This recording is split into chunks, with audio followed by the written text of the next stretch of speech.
what is it that makes the difference and makes someone become ill? So how can some people have that personality that we see a lot for people who face these conditions, and how come others don't? Yeah, it's such a good question. It's one that I asked myself many, many times. Why me during the time that I was ill?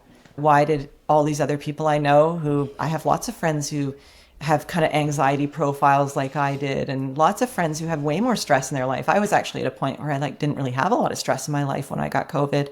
So the why me question, why some people, why not others, was really a big thing.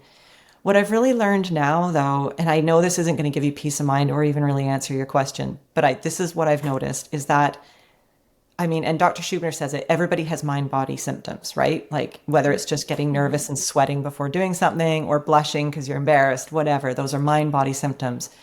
Some people can live with pretty high mind-body symptoms and just keep going through life like that.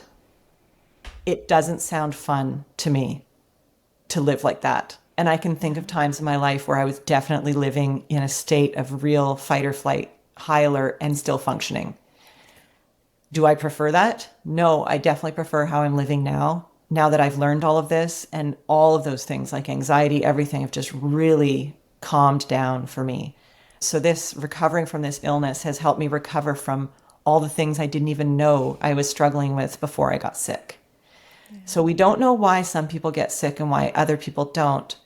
But I do think that getting to a point where you've been, and then getting sick means that your body is giving you the opportunity to learn all these things that it needs to learn in order to get better, not just from the illness you have now, but to just lead a much more comfortable life in the future.